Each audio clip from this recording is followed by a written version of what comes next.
So we're continuing our sermon series called The Day, that great and glorious day of the Lord. It's like, ooh, like kind of scary, except everyone here is not scared by it, which is fine. But the tag is when God's goodness overtakes evil. In my goal with this is that we kind of adjust our understanding. So when we hear that phrase, when God's goodness overtakes evil, that we don't think, oh, God's going to deal with all the evil over there. That we actually say that, oh, God's dealing with the evil that's going on in me, my jealousy, my pride, my whatever your stuff is, right? That the day of the Lord is essentially for that. And we saw that it began with the Tower of Babylon, right? Where they were trying to make a name for themselves, that they were lifting themselves up to be as high or higher than God, and they're defining what is good and evil on their own terms. We never do anything like that, do we? Define evil on our own terms. Never, right? Yeah, sure. Sure. Well, yeah, I won't even get into it. That's not even the sermon. But then we talked about how Peter, who's the rock, Jesus calls him the rock, and then he calls him the stumbling block. He calls him the rock again right after that. And sometimes I kind of get in the way of things. I'm the stumbling block. And we see how Pharaoh in Egypt was actually kind of like a stumbling block to the people, that he didn't acknowledge God anymore. So that kind of catches us up today. Today we're focusing on I remember the day. I remember the day. Now, so does anyone over here recognize these pictures? Anybody? That's because these people over here were actually at this day. My grandparents and my aunt are here, and so that's them over there. If you want to see where this happened, you can just look at those people, and you can be thankful or you can gnash your teeth. You can do whatever you want. Just do it where you're sitting. And but I remember this is my wedding. This is Coley and I's wedding. And I remember this day. You remember your wedding? You remember that day? I remember this day. We had 450 people at our wedding. Yeah, right? We also got married Memorial Day weekend in 2006 in Atlanta. And if you guys are familiar with Atlanta at all, what is Atlanta's like nickname? It's called Hot Atlanta, right? Because it's fun, and B, it's hot, right? Like it's hot in that city. Memorial Day weekend is no exception. It was like 95 degrees the day we got married. But you're like, look, you guys are inside. It's not an issue. They have a thing called air conditioning. But here's the thing. The AC quit working in the chapel the night before. With 450 people inside of this chapel, which was its capacity. Like we couldn't get anyone else in there. We had buffed and cleaned all the wooden pews in there with pledge. And every time the pastor would have people stand up, you could hear the backs of people's shirts rip off of the seat. It was really special. It was so hot in there. I remember this really well. It was so hot in there that we did, it was a mid-2000s wedding, so we did unity candles. What was hot when you guys got married, right? We did unity candles, and I couldn't grab my unity candle. My hand was so sweaty that I couldn't pull it out of the thing, so I had to break it off so that I could do it, right? So we hadn't do that. During the vows, I messed up a line during the vows, and there's a picture. I actually should have put that picture up there. It's me cringing kind of thing. Here's another picture of kind of what the front looked like. But I kind of was cringing at the camera because I messed up the vows. But here's the deal. We went to a wedding with the same pastor the very next weekend. That groom messed up in exactly the same place. Not my fault. Not my fault. Right? So there's something going on with the way he's delivering the words. That's not a fluke thing. But I remember the day. You probably remember your day. And what do you do to remember that day? You usually go out to eat, right? You go out to eat. You go out. That's the day that's we could talk about Mother's Day. Mother's Day is coming up. You remember the day that you became a mother, and your children and or spouse take you out, and that's like the one time that you get to go to Red Lobster with everyone else at Jensen Beach, right? That's when it's Mother's Day. You remember the day, and you usually do it with food, right? It's usually sitting around food. But like it's our anniversary, so we're going out to a good restaurant. We're going to Applebee's. Applebee's is a fine establishment. I'm not intentionally making fun of it, right? But we remember the day, and we remember it with food. Because there's something about connecting the food and the remembrance which really solidifies it. That's what we do. I remember the day. So we're talking about the great and glorious day of the Lord. And one of the big ones is when God rips his people out of Egypt. And remember what was happening in Egypt is that Pharaoh had forgotten Joseph, had forgotten who the Hebrew people's gods were, right? That they actually helped them become the big, powerful nation that they are. And Pharaoh has forced these Hebrew immigrants into slavery and was killing their children. Remember that? That's the whole Moses story at the beginning of that. And the Bible, we see the rest of the narrative of the Old Testament says, this is the height of Babylon, this is the height of evil. To enslave these people and kill their children. That is the height of evil. And that is what Pharaoh is doing. And God rescues his people. We see this in Pharaoh. And God doesn't want to do it so Pharaoh can get, so Pharaoh can feel better about himself as he's doing this. No, he's going to pull them out of the grasp of Pharaoh. So Pharaoh can't get any of the feelings that, he let these people go, the big benevolent ruler, right? God is going to pull them out of Egypt. And there's been plagues, frogs, gnats, rivers turning to blood, all these things, all these plagues happen. And then we get to the last one. And the last one, remember, there's the plague of darkness, and then there's the angel of death, right? Goes over. And we should be somber when we read it. Like when we hear this part of the story, because it's nasty and it should hurt us a little bit. Because that's kind of how it's written, that the angel of death comes over and kills all the firstborns. By the way, that looks almost exactly what the Egyptians were doing to the Hebrews. Killing of the firstborns, right? And but God said that you will be saved by it. By taking a lamb and having this meal that you'll do quickly, and you'll put the blood over the top, right? And you'll have this meal, and you will remember this meal. So in Exodus 12, verse 14, it says, "This day will be for you a memorial day. You are to remember this, and you shall keep it as a feast of the Lord throughout your generations and statutes forever. You shall keep it as a feast." Why are they keeping it as a feast? Because they are remembering the day that God brought them out. That God saved them, that they were stuck in slavery to people who didn't care about them, and God pulled them out of there and brought them into freedom. Brought them into the freedom. And we see that they have this Passover meal that they still celebrate to this day. That this group of people still celebrate it to this day. And we actually do some special stuff on this night too, because Jesus was celebrating. We'll talk about it here in a second. But that's Maundy Thursday for us. That this meal, this thing that they're doing to remember how God has saved them out, where they have unleavened bread because they didn't have time to let it rise, right? That they go out and they remember through the cups of suffering. They remember in this meal, if you've ever done a Seder meal, if you've ever done a Passover meal, they eat things like horseradish. And they eat the horseradish because it helps them remember the bitterness of that process of being saved, right? They eat parsley dipped into salt water to remember the tears of the people suffering, right? Like this, they remember it through this meal.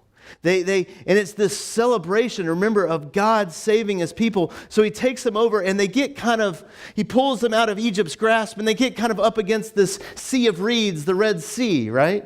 They kind of get pushed up against that, and all of a sudden Pharaoh changes his mind.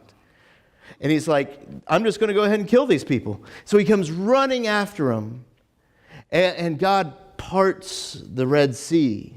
You know, the story says that there's water on both sides, and they walk through dry ground, and they remember the day, right? They remember the day as they're going through the Red Sea, and they get out onto the other side of the Red Sea, and Pharaoh and all of his armies, and it's this story, when you're reading it in Exodus chapter 14, like it's just going so fast, and you're just like trying to keep up, and you're like turning pages like crazy, and all of a sudden the waters come crouching in, and it says the horse and rider were thrown into the sea. Like that's that, and then the people on Exodus chapter 15, they're on the beach on the other side, and they sing this praise song. By the way, we're going to sing this same song, or at least part of it, at the end of service today. It's from Exodus chapter 15. And so they sang this song about how God has saved them out there. And they have this whole feast where they will remember the day. Do you have those days that you remember, that you still celebrate to this day? I remember being in seminary, and someone would have a birthday. And we're like, well, we got to go to a Mexican restaurant, right? Isn't that how you guys celebrate your birthdays? At the Mexican restaurant? Or do you guys go to Applebee's? You should be going to the Mexican. Applebee's is receiving a lot of hate right now. Let's say, anyway, it'll still do that. But we could go to the Mexican restaurant. We'd go to Mi Ranchito, and we would have a table of like 22 people at Mi Ranchito. All with these seminarians, their wives and girlfriends, right? Like that's all of their, and the reason why we went to Mi Ranchito is because they had a certain Mexican beverage that they sold for $3.50, and it was 32 ounces. It was water. What are you talking about? It was expensive water. They at the seminary we called it Lutheran lemonade. All right, so that's So we would go there, but we would have these huge groups, and I will remember these dinners to the day that I die, probably, because we laughed so much as we remembered that this person was born or something like that. But we would just laugh so hard. I mean, can you spot Coley in there? Coley's in that picture. She's in there. Also, Mark, the guy I write the sermons with, he's in that picture. Like that. That's all these things. These I'm still friends with most of these people. Some of them I have not spoken with since that day. Went a little too far. It was that Mexican beer. But I remember those days, and we celebrate it with food, right? Now, those of you're probably getting pretty good with the story of Exodus. What happened right as they get across? After they sing this great song of praise, what did the people do? They complained. Right?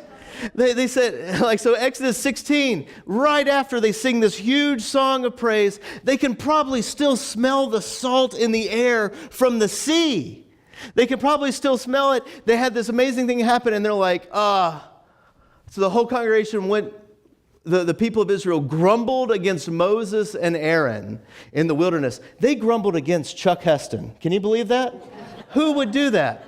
So they grumbled against Moses and Aaron in the wilderness, and the people of Israel said to them, would that we have died in the hand of the Lord, by the hand of the Lord in the land of Egypt, when we sat by the meat pots and ate the bread to the full, for you have brought us out to the wilderness to kill this whole assembly with hunger. And for some reason, it cut off the bottom there. Oh, well. But what are they doing? All of a sudden, they're like, at least when we were slavery, at least when we didn't have names, at least when we didn't have any freedom at all, at least when we didn't have a future, at least we had food. At least we were a little bit comfortable, right? See, they're willing to sacrifice the freedom again. What's going on? They forgot. Right away, they forgot. And the reason why I love this story is not because it's like, ha, ha, ha, the Hebrew people, they're so dumb. No, it's because we forget so quickly too, right? We forget so quickly that you remember the day that you got married, but you quickly forget it as soon as things start getting a little difficult, right? Or you remember the day that you joined the church and everything is doing great, but all of a sudden I kind of disagree with something and I need to forget about all that happened before. That's those are just quick things that I kind of thought of off the top of my head. What's it for you that you know that you have been so blessed in your life? But as soon as you turn on that one radio show, you forget all the blessings and go, this whole thing is crumbling, the sky is falling, right? Or am I just not knowing what I'm talking about? Like we forget so quickly the blessings that we have. We forget so quickly the good things that we have, that as soon as that's threatened just a little bit, we go way off the handle and go, it would have been so much better if I was just back in whatever that bondage was. Listen, all right, and many of you, this next thing you're going to go, well, you're just a dumb young person. You're going to say that. That's what you're going to think. You're wrong, but that's what you're going to think. But I hear so many people say, it was so much better back then. Was it?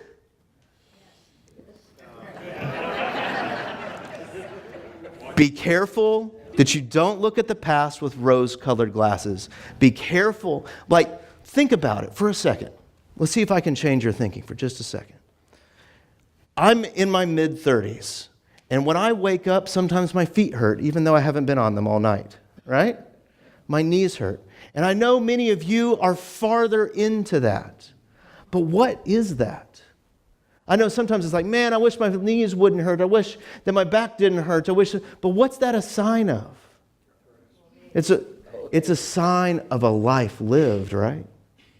It's a sign of a head full of knowledge of what has gone past. It's a sign of accumulated wisdom that has gone. And you want to throw that away to get back to the good old days? You want to throw away that life? No. You've lived an amazing life that has brought you to this day. Don't go back to the slavery of the past. Don't forget what God has put you now. It's so easy to forget when things get just a little hard. Right? And we don't forget. We remember. And Jesus brings his disciples into an upper room so that they can have a photo op, right? It's not this one. Yeah, it's not even this one. I'm fast forwarding. So they can make this picture here, right? Jesus brings his disciples into this so that they could remember. What are they remembering? How God has saved them. How God has saved them. Because all they're doing, they're all worried and about the future. They're all worried about all this, and Peter has just confessed. Remember, we had this dashing picture of Peter. He has just confessed, you are the Christ. You are the coming Messiah. What is he saying? He says, you are the king. You are over Caesar himself. You are over this God. You are over this Caesar that's over here. And we know that you are going to overtake the throne of Caesar. This is what Peter's saying. And Jesus is like, I'm going to be more like a lamb being slaughtered than the coming king, right? Peter wants that coming power, that coming king. And all of a sudden, this meal that Jesus has them coming so they can create this picture here, they could all tell that it's all important because they know that Jesus is the true king. And they know what it means to celebrate the Passover because they remember it. They know something big is going to happen tonight. Because Jesus has been talking all apocalyptic, right? That's a word in the dictionary. You can look it up. Apocalyptic. He's been talking all apocalyptic, and they're like, this is important now.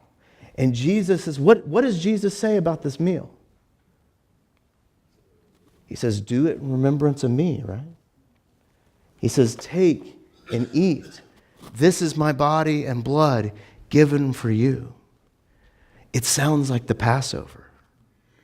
It sounds like the Passover that he is going to pull them out of their struggles, out of their sin, out of their own slavery, out of their own bondage, out of their own brokenness. He's going to pull them out.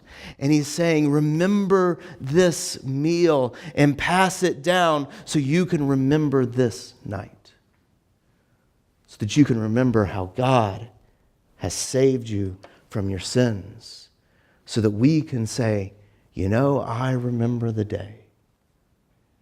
I remember the day. So Christians in this room here, just like Passover was celebrated for years and years, and they remembered how God saved them from Egypt. In that great and glorious day of the Lord, we remember today, we remember this meal. And we remember it not as those who would come perfectly to the table, but we remember it as the Peters that come to the table, right? Those that have sometimes denied, those that have sometimes said hurtful things, those that have sometimes pulled out swords, right? That Jesus says, no, you guys all come to the table here with me. And remember the day that I pulled you out of slavery. So I remember the day. I remember the day that I was married. I remember the days where we celebrated birthdays in St. Louis. I remember the days where my great-grandfather died and we had a massive corncob fight. And we had this huge meal with all my family that I'd never met before because they all live in Kentucky. But as Christians, we remember the day that Jesus saved us. And we do it with a simple bread and wine gathered together. And that's good news for those that don't know what tomorrow looks like. For those that are walking into the wilderness with God, that's good news, that you know that he is with us in this simple meal. So remember the day. And that's good news.